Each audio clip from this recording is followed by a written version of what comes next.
We already know that one way apostrophes are used is to show possession, that is, one thing belonging to or being possessed by another. The other way apostrophes are used is to show omission, that is, something missing from within the word. This is sometimes called a contraction. When we're writing or speaking, we can use full-length words, like this. I did not know it was your party. I would not like to miss your party. I could not come to your party. Whilst these are all grammatically correct, when we read them out loud, they sound a little silly, a little robotic. Well, it's far easier to say, I didn't know it was your party, or I couldn't come to your party. It's slightly less formal, and it flows a little more smoothly when spoken. So how would we write this? How would we show that did not has become didn't?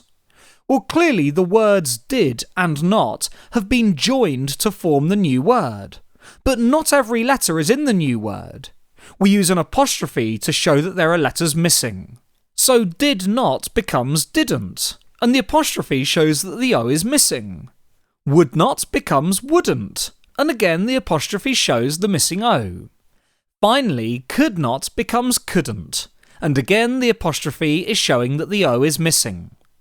Each of these new words is known as a contraction, and we could also say that they are written in the contracted form. Here are some other words that follow this same basic rule. Notice how in each example the apostrophe is showing a single omission, that is, a single letter missing. But it doesn't have to be just one letter. What about he would?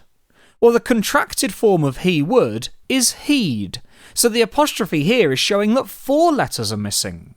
When you find a contraction, think carefully about what words may have been joined to form the contracted word. Take your as an example. This is often confused with your without an apostrophe. So how do we know which one to use and when? Well, just ask yourself whether the sentence would work using you are instead of your.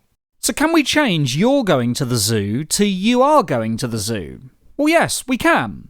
What about it is your turn? Can we change your to you are? Well, let's have a go. It is you are turn. Well, that one clearly doesn't work. So this means that your in this sentence should be written without the apostrophe, as we're not writing a contraction.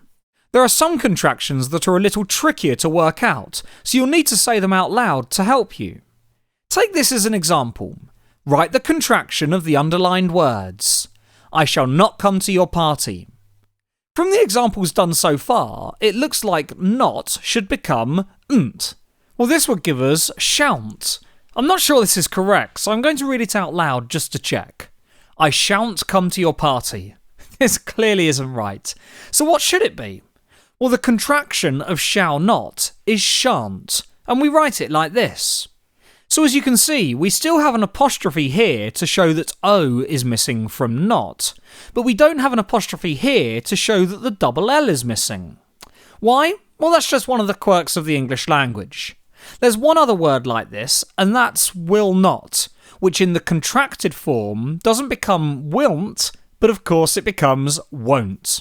As you can see, apostrophes can be used to show omission, that is, one or more letters missing from a word. To check if you're using a contraction correctly, try reading the sentence out loud, replacing the contraction with the full words it's based upon.